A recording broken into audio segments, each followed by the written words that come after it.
जी हाँ दोस्तों, आज हम बात करने जा रहे हैं पे ग्लोबल सरफेस आईपीओ के बारे में। आईपीओ किस तरह से इश्यू होने वाले, क्या क्या फायदे क्या क्या नुकसान है, वो हमें यहाँ पे देखने वाले हैं। आईपीओ पर पूरी बात करने वाले, कंपनी क्या करती है, कहाँ पे इसका होम ब्रांच है, कैसे कैसे सारी चीजें हमारे डिस्कस करने वाले। तो एक सबसे पहले आपको बताना चाहूंगा कि जो कंपनी इसका नाम है ग्लोबल सरफेस, जो कि डील करती है स्टोन्स में। जी आप स्टोन्स में आप तो समझिए कि ये कंपनी बेसिकली मार्बल्स का काम करती है, टाइल्स का काम करती है। जैसे घरों में जो टाइल्स लगते हैं, मार्बल्स लगते हैं, कमर्शियल ऑफिसेस में कंपनी काम करती है। रेसिडेंशियल और कमर्शियल दोनों टाइप के कस्टमर्स कंपनी के पास हैं। First thing. सेकेंडली, यहाँ पे जो कंपनी है वो बेस करती है जयपुर बेस्ड कंपनी है, यानी कि जो उसका ओरिजिन है वो जयपुर बेस्ड है। दो प्लांट है कंपनी, दोनों ही जयपुर में है। इस कंपनी को एक्सपेंशन करना, दिस इज कंपनी यहाँ पे आईपीओ इश्यू करने जा रही है। तो कोई भी कंपनी जब आईपीओ इश्यू करती है तो हमें सबसे पहले देखना चाहिए कि कंपनी आईपीओ इश्यू क्यों करे, उसके पीछे रीजन क्या है। क्या वो एक्सपेंशन करना चाहते हैं या फिर अपने डेट्स को खत्म करना चाहते हैं। तो यहाँ पे सबसे अच्छी बात अभी तक देखने मिली है वो ये कि कंपनी अपने एक्सपेंशन पे फोकस कर रही है। दिस इज द रीजन कि यहाँ पे उनको एक्सपेंशन करना है और उन्होंने आईपीओ इश्यू करा है। जी हाँ, अब यहाँ पे अगर बात करते हैं प्राइस बैंड की, तो प्राइस बैंड इसका जो निकल के आ रहा है वो आ रहा है 133 से लेकर 140 रुपए तक का प्राइस बैंड है। अगर आपको एप्लीकेशन चाहिए तो ट्रिक यहाँ पे बचेगा, आप जब अपना प्राइस बैंड सेट करें तो 140 का एप्लीकेशन पे आप प्राइस डालें तो आपके चांसेस थोड़े से बढ़ जाते हैं। छोटा सा एक हैक है आईपीओ अलॉटमेंट अगर आपको चाहिए तो। यहाँ पे अगर हम बात करते हैं भाई कंपनी का जो लॉट साइज है वो है 100 शेयर्स का। जी हाँ, यानी कि अगर रिटेल इन्वेस्टर जो मैक्सिमम जो परचेज कर सकता है हमेशा से वो 14,000 रुपए तक का ही परचेज कर सकता है। अगर प्राइस बैंड बढ़ता है, थोड़ा मोटा बढ़ता है, 200 300, मैक्सिमम 14,000 से लेकर 15,000 तक के बीच का अप्लाई कर सकता है।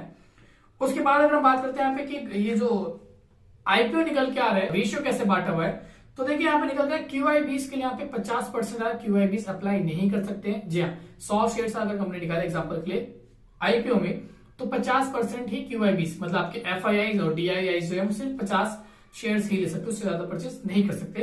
दूसरा यहाँ पे निकल गया HNI में आपको देखिए 15% ज्यादा वो भी अप्लाई नहीं कर सकते। जी हाँ, तीसरा निकल के आता है रिटेल इन्वेस्टर जो मैक्सिमम 2 लाख रुपए तक का परचेज कर सकते हैं, उनकी बात कर रहा हूं मैं। तो यहाँ पे वो परचेज कर सकते हैं 35% तक मैक्सिमम। उसके बाद अगर हम यहाँ पे बात करते हैं डेट की, तो देखिए 13 तारीख से इसकी एप्लीकेशन निकलना स्टार्ट होगी, जो कि खत्म हो जाएगी 15 तारीख को। जी हाँ, 13 से 15, 13, 14, 15 3 दिन इसको अप्लाई कर सकते हैं। अब यहाँ 20 मार्च को इसके अलॉटमेंट डेट है। लिस्टेड डेट की अगर हम बात करते हैं तो वो है 23 मार्च। और अगर आपका अलॉटमेंट नहीं हुआ, अगर आपको शेयर्स अलॉट नहीं होते तो आपका जो रिफंड है वो आपको 21 तारीख को हो जाएगा और 22 तारीख तक आपके डीमेट अकाउंट में या फिर आपके बैंक अकाउंट में वापस हो जाएगा। जी हाँ, तो यहाँ पे सबसे बड़ी बात है भाई कंपनी जो है किस हिसाब से वर्क करती है, क्या काम करती है।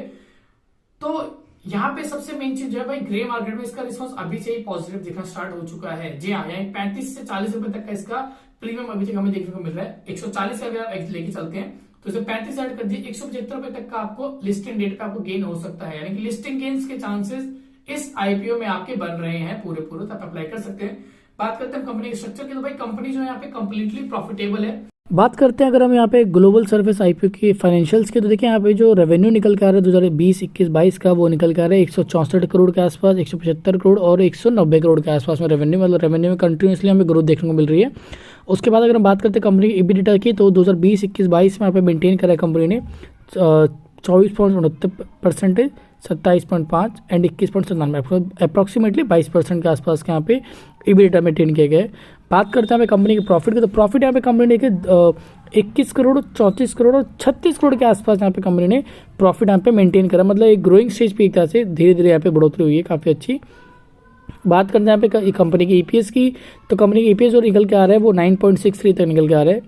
उसके बाद यहाँ पे अगर बात करते हैं किसी PE रेशियो, तो कंपनी की आस्किंग वो 21.84 तक की है।